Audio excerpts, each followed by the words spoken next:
I think the critical thing here is for Tom to win game one. I think that if he has the play draw advantage through the sideboard of games, he can probably get the match. I think asking him to break serve post board is very challenging. Bertoncini going to take a look at the opener, as will Ross. Again, Alex does have the option to play first here. Going to give some thought on if he wants to keep this hand or not. Ross doing the exact same.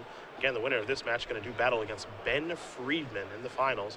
And Alex is deciding to send that one back. Not interested in what he sees. This is a feature of playing against Tom's deck. You see him take a mulligan as well. You have to mulligan very aggressively against him because unlike most games of Standard are played within a pretty small sandbox. It's, you know, I'm playing some creatures, some removal spells. Maybe you're trying to draw cards and play sweepers. We both have some planeswalkers. And so most hands of lands and spells are going to be fine. That is not the case against Tom's list. Cards like Stormbreath Dragon, Domri, Xenagos, those are probably going to be too slow to impact the game. Now, Alex's high impact cards are really challenging for Tom to beat. So you see this a lot in Legacy where people mulligan for specific cards. Very rarely do you see this happen in Standard, but Tom's deck definitely pushes you to look for the cards that you have that matter. So both players going to go down to 6. Do you think a mulligan favors one player or the other? I think that it favors Tom, because Tom can work on very, very resource light. I mean, it magnifies sort of Alex's impact cards. If both players mulligan, but Alex has removal spell plus scavenging ooze or removal spell plus courser, Tom's even harder pressed to win. But it puts a more emphasis on Alex finding one of those cards quickly.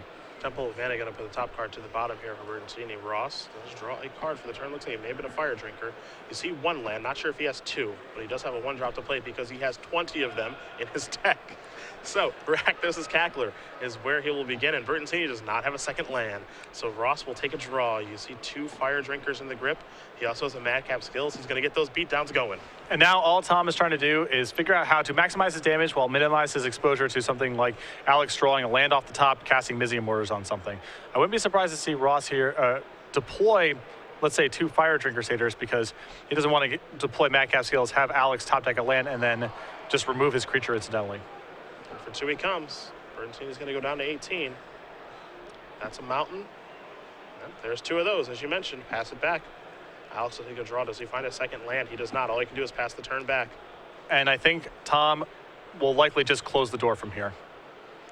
Just this stumble is too much. I think he put the Madcap Skills. He's going to put it on that. I like him putting the Madcap Skills on the 2 toughness creature because of that main deck Golgari Charm. You don't want to lose in that fashion, as Bertoncini is going to pick up his 1 land, and that is going to do it. So Tom Ross not messing around, getting game 1 over within, 45 seconds or whatever. Yeah, again, Alex didn't cast a spell, so not entirely fair. Of course. This was a big game for Tom to pick up. The post-board matchup is going to be a lot more challenging, and so having the play draw advantage through the sideboard of games is a big deal. You're right about that, and that means we're going to turn our attention to those sideboards. We'll start with the Bertoncini and what he's got access to. 4 Mistcutter Hydra, 2 Golgari Charm, 2 Putrefy, Cetessan Tactics, 2 Bow of Nylea, 2 Duress, 2 Rakdos returned. What do you like? Well, the 2 Golgari Charms are his superstars in the matchup. No question those are coming in. There are some fringe players in his sideboard. I'm interested to see what he's going to do. The Cetessan Tactics, he can set up to be a pretty big blowout. Even his small creatures are going to be large enough to pick off stuff that Tom's up to. 2 Bow of Nyleas, they are slow, but very powerful once they get going and just gaining life.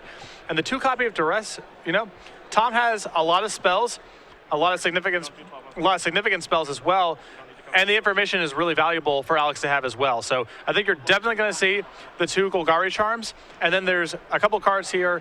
Putrefy is slow, but it's another removal spell. The Tactics is situational, but potentially quite powerful. And Duress and Bow maybe thinks he's in the market for as well. A lot of options for Alex here. On Tom's side, he's got a bevy of 2s and 1s. You see 2 Eidolon with the Great Revel, a Lightning Strike, 2 Magma Spray, Searing Blood, 4 Skullcrack, a Harness by Force, a Mortars, a Peak Eruption, a Seismic Stomp, and a Mutavault. What do you like on his side?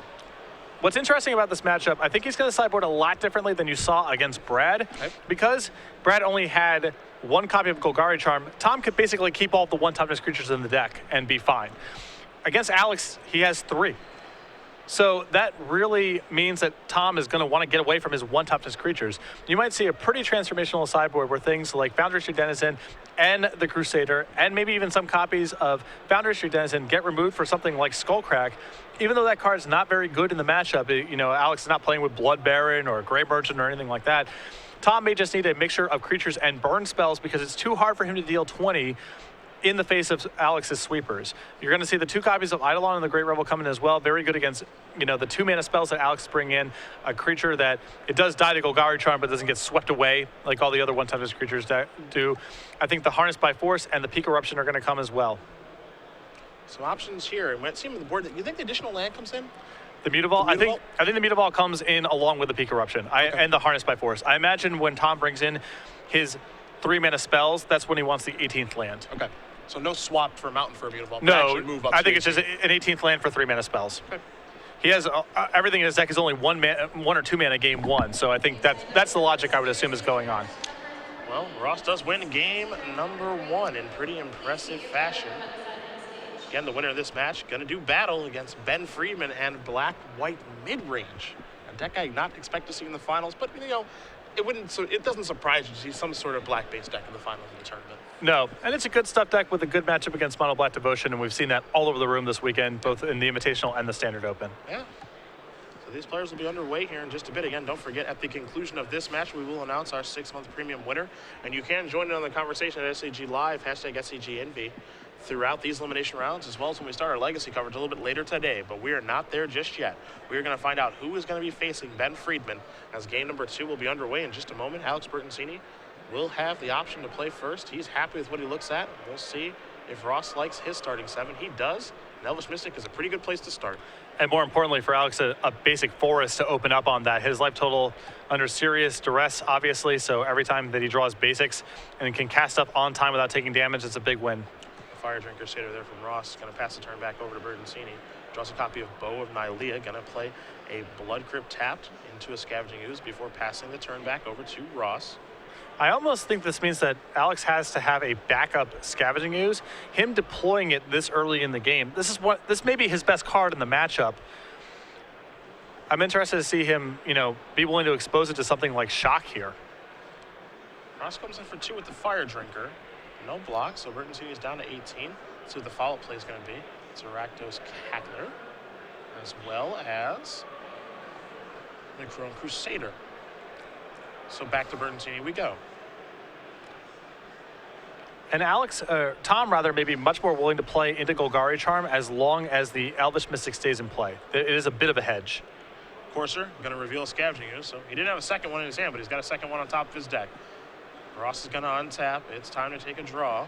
It's a Mountain. And I think he's got a Robobelt Maka hiding out in his hand. This is the pump spell turn. If Tom has him, he's got a good shot here. Yeah, Legion Loyalist isn't so bad. Battalion on that thing is certainly going to trigger. If he does want to attack with it, that's the question. And it is go time, so trigger Battalion. You see Alex is going to take a look. We're going to certainly do the same. Legion Loyalist does have a lot of text on it after all. This is one of the leftover anti-lingering souls cards we saw printed quite a bit in the last year. Cannot be blocked by tokens, and your team gains first strike and trample, and it's Raging Goblin. Yeah. Just all of those things. And it's got sweet artwork. Sure. Yeah. Throw that in there. So now, how does Alex want to block? It's no easy block. Loyalist is a really interesting card just because that text from Battalion, there's a lot of it. It's all really good. Yes. It's all really, really good. It makes those red creatures actually, do a pretty good job of fighting. In concert with pump spells, Legion Loyalist is really nice. And this is no easy block here for Alex. No. I played it at the Block Pro Tour with Dynacharge, which was sweet. Yeah, you did. I built block decks that involved it in Scorchwalker, and that's first strike and trample with +5/+1. That's a combo. I don't even know what Scorchwalker is. It's the 5/1 blank. Of course you know. That card is not good. It was good enough. And this is, I know that Alex here has the backup Scavenging Ooze, but I don't know if he's forgetting that the first strike is a factor here. If he puts this Ooze in front of a 2-toughness creature, it's a really rough block. He just loses it for nothing. Yeah, this is a much better block. Yes. He needs to force Tom to have 2 pump spells here. Yeah, I agree with you. Because it's very likely Tom is attacking with just 1 pump spell. Yeah, so there are the blocks. Now the question, of course, is do you kill the Courser or do you kill the Scavenging Ooze with the Robobelt Maka? I think that you kill the Courser because Alex has the backup Ooze. Or you could have 2 Makas and kill both things. This is not bad. You could have 2 Makas and kill both things. Right, that's much better. So 1 trample, along with 2 trample from the Legion Loyalist. So that'll be 3, 4, 5, 6. That'll be 6 points of damage, I believe. 3 coming across, and then +1, and then +3. I think it's a lot. Yeah, it's a non-zero amount as Bertoncini's going to take 12. Yeah, he's going to take 6 off of that. He draws a card. It's Scavenging Ooze, which he can deploy with the green mana available if he'd like. There's also a Golgari Charm in his hand as well, so it looks like he may have been trying to set that up. Looks pretty good right now. Not sure if he's going to want to Golgari Charm. I think he wants to trade or do something with his Elvish Mystic before Golgari Charm becomes a factor. Yeah. Going to serve in here for 1, and now there's the Charm to kill a whole bunch of things.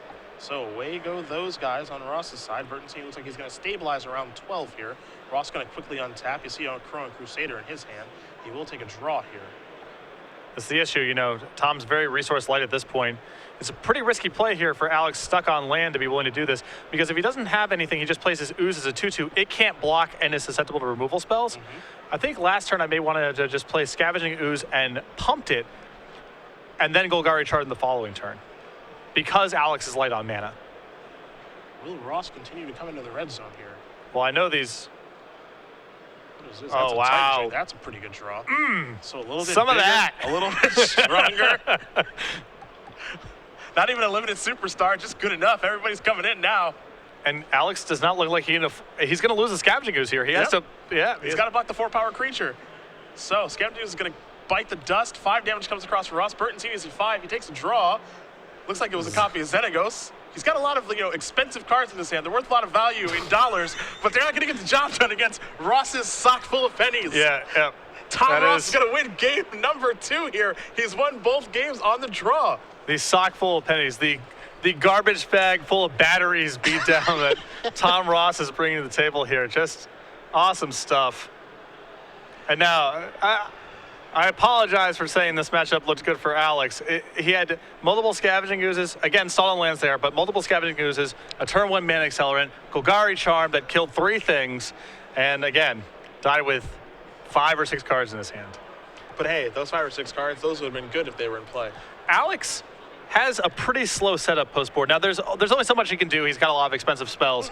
But you saw Xenagos Reveler and Bow of Nylea. Bow is something I was on the fence about because it's pretty slow. If Alex is playing a close game, he certainly cannot take a turn off casting Bow of Nylea. It's only likely to be good at closing the door in games he already has an advantage in. You saw Xenagos the Reveler in his hand too. Very slow to the table, and not clear you want that card at all against a deck with Legion Loyalist. Yeah. So his deck is a little more cumbersome than I was expecting for him to have post-board. And you can see Alex is going back to the sideboard. He cannot be happy with some of the cards that were in his hand, given how that game went. Here's the thing to think about if you're Alex. Sure, man, let's say he does win this game. This has got to be a nightmare that you're going to be potentially on the draw game 4 and game 5 if you want to try to get this match back. It's going to be really, really tough to do. I mean, it's not impossible, but it's going to be hard. And I know I wasn't here watching Brad play against Tom, but I imagine this is maybe how it went. It was like, well, now Brad actually had very good draws.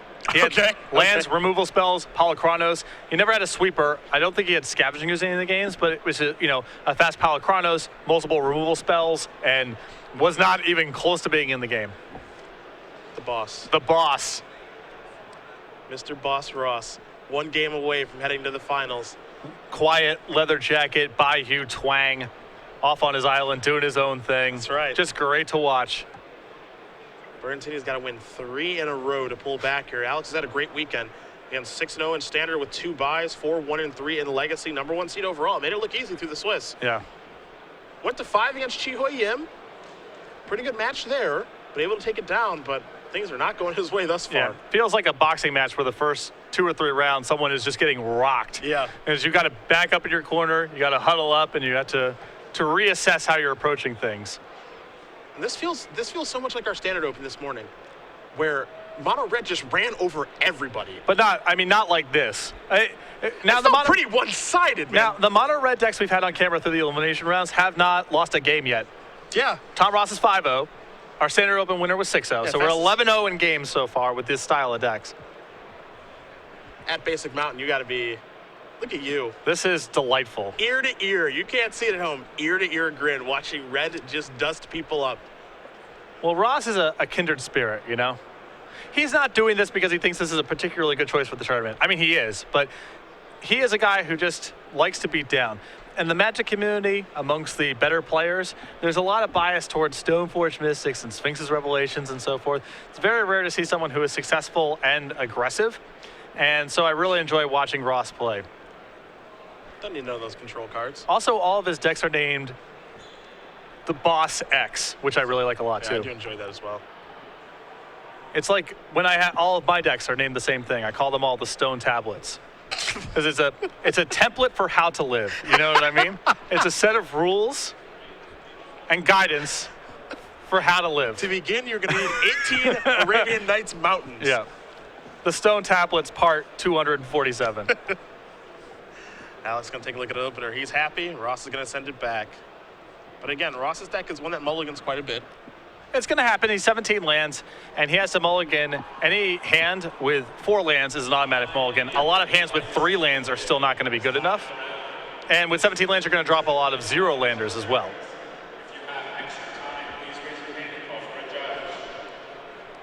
Ross going to see if he can find a better 6 cards here. Just present the deck over to Alex. Alex happy with his 7. We'll see if Ross can find 6 that he's happy with. Ross able to win game number 1 with 6 cards. Taking a look here. He says he's happy. We're underway. Temple of Abandon begin here for Bertoncini. Top card does go to the bottom. Ross, you know he's going to have a 1-drop. He's got so many of them in his deck. Draws a copy of Rakdos' Cackler. Now he's going to reevaluate. Cackler is a really important threat for Ross in this matchup. Just a 1-drop that doesn't get swept away. Alex's deck a little bit more robust against it than we saw against Brad. We saw Ultimate Price in Brad's sideboard. Alex essentially is replacing it with Dreadbore, so he has an additional piece of removal for Cackler. But still, things that don't get swept up by the Golgari Charm is really important for Tom. There's the Cackler to begin. Let's see if Alex has a Mana Accelerant here or just a removal spell. See a Blood Crypt in his hand. I don't know if he has any other land. He's going to take 2 to do this. Maybe a Caryatid? Yeah, all right, that's a pretty good play. I'm surprised that Alex is doing this in lieu of playing Elvish Mystic and playing a land tapped. I understand he's got a 3-toughness creature against a 2-power creature, but Ross has so many pump spells, as you're seeing right here. That's what's this. Yeah. Madcap skills. What if he attacks just straight away? Are you happy to block here against the Rubblebutt Titan Strength deck? I would be scared to. Every single time you play a Ravnica dual land untapped, you are incurring a huge cost. There's a Dreadbore. And over on Tomb, simply pass the turn back over. Now, if that was Alex's play, perhaps he did not have Elvish Mystic, because that would have been a reasonable time. Yeah. Reasonable time to deploy it. There's an Approach Crusader and simply going to pass the turn back over to Bertoncini. Bertoncini draws a card. Looks like a forest was the draw. This will be an Elvish Mystic. So maybe he did have it, maybe he didn't. And, you know, there are haste creatures in Tom's deck, of course. Ash Zealot. And Tom does have Mutavault in play, Yeah. so maybe he just wanted to make sure he could block. There's a Stomping Ground coming to play. Tap before passing the turn back over to Ross, who will draw a card. You see the Ash Zealot in his hand. Now, the Mutavault did come in from the board, as you clearly see. I think maybe he's hoping that was a mountain right now. Alex's hand is 3 lands. Now, he's representing all manner of things. Oh, of course. So Tom's going to be careful. Yeah. But... Or maybe not. Yeah, I guess his hand doesn't really allow him to do anything else. Yeah, well, coming in the red zone here. And what this is if he double blocks, Alex is going to lose both those accelerants. Yep. It's a good trade for Tom either way. Either, Alex takes a big hit, or he trades 2 for 2 and gets in for a point. And the interesting thing about this play is, I think Tom is basically saying, well, you know what? I can't really, play around Golgari Charm. Like, my hand doesn't allow me to do that. So either you have it or you don't. And Alex loses his Elvish Mystic in that world, too, so... This is a Temple of Abandon. Bertoncini puts that top card straight to the bottom. Not sure if his hand is still 3 lands. And again, you don't know if Ross knows that. It's pretty clear that Alex doesn't have anything to do on this particular turn. After last turn, I'm sure Tom suspects he's flooding out. If he had some sort of spell, you would have seen it last turn. Sensing some weakness as he does come across here for 3 points of damage. Bertoncini draws a card. It looks to be an Elvish Mystic, so he'll put that directly into play. There's a Blood Crypt passing the turn back. Ross is going to quickly untap. He will take a draw. It's a Legion Loyalist, and it is rather loyal. Going to fight the Mutavault. Red zone yet again. I think that was the horn. I can't be positive. That's the battalion noise. Ah, okay. Thank you. Thank you for clarification's sake. So all these creatures are going to have first strike and trample, and of course tokens. No blocks he's allowed. An attacker for 2, 3, 4, 5, and 6 points of damage. Bertoncini does go down to 3, draws his card. It's a Bow of Nylea. That is a little bit interesting. I'm not sure how that affects things. It's not a bad draw, but I think it's just too slow to the party here. Alex can do nothing with his Elvish Mystic but save 1 point of damage because of the Legion Loyalist. Sure, because of trample. Okay. a couple turns ago, this could have bought Alex a lot of time, but here it's just too slow. Extension of the hand, and Tom Ross is going to do it. 3-0 yet again, defeating the #1 overall seed, Alex Bertoncini, and he is on to the finals to play against Ben Friedman. 6-0. I mean, we're looking at Ben Friedman's perfect standard record against Tom, just sawing through the elimination rounds. Tom has not lost a game in the standard open model. Red did not lose a game. This was Mountain Weekend. That's what this may have been. Are we saying Burns going to win the Legacy Open, you think? I would be surprised. You don't want to make that read?